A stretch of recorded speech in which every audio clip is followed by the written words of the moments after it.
fraîchement moulu, pas en capsule. Le plaisir du café selon Jura.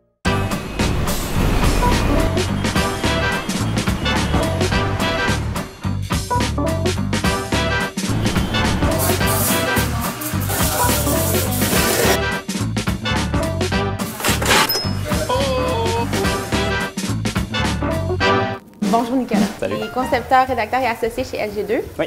Tu viens d'où originalement? Écoute, moi, je viens de Trois-Rivières, mais j'avais étudié ici, à Québec. Au milieu de mon bac, j'ai pensé que je pourrais peut-être m'en aller en graphisme, en design, tout ça, parce que j'étais dans les bons. J'étais vraiment pas dans les meilleurs, mais j'étais dans les bons assez pour dire, hey, ça se peut. Mais la veille de l'exposition des finissants, j'avais tout préparé mes choses, puis tout le monde, c'était des trucs très graphiques, très beaux. Puis là, je regardais ce qui se passait, puis je me disais, ouais, c'est correct, mes trucs sont corrects, mais il y en a des bien meilleurs que moi. Puis à un moment donné, j'ai fait, hey, c'est vraiment ça que je veux faire? Mais en même temps, je savais que 90 des employeurs potentiels dans la salle allaient être des boîtes de graphisme et de design. Il n'y avait pas beaucoup de trucs de publicité.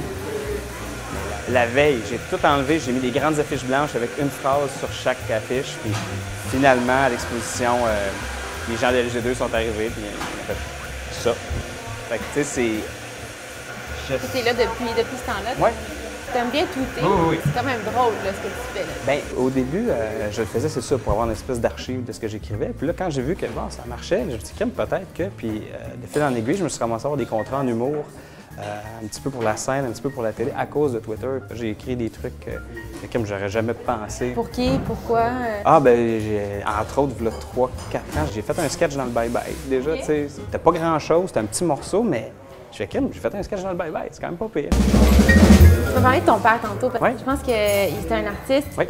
J'imagine qu'il en fait encore parce que... Oui, il en fait encore. Est-ce que tu as eu l'impression, là c'est super personnel, là, que peut-être tu as voulu aller là-dedans parce que on veut plaire ou parce que... ou c'était dirigé vers quelque chose de créatif parce que c'était plus fort que toi? Je pense que c'était plus fort que moi parce que j'ai pas planifié ça, puis en même temps, autant mon père...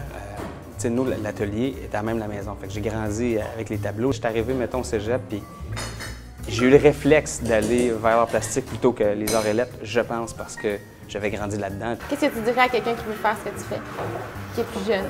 Bien, je l'ai dit tantôt, mais de ne pas se fier juste sur le talent, ça arrive pas. Là. Oui, ça va arriver une fois, là, mais tu peux pas faire un métier de ça si tu te fies juste sur le talent. Il faut travailler, il faut écouter. Beaucoup d'écoute, beaucoup d'humilité sur, OK, ça, pourquoi ça a fonctionné, pourquoi ça fonctionne pas, qu'est-ce que lui fait que ça marche, qu'est-ce que lui fait que ça marche. Tu sais, une espèce d'introspection quotidienne, là. Puis aussi de s'informer puis de se gaver. C'est tellement facile maintenant avec Internet de tout voir ce qui se fait dans le monde que c'est juste comme un devoir et une responsabilité d'être capable de voir ce qui se fait pour juste l'avoir dans sa tête. Merci Nicolas. Plaisir.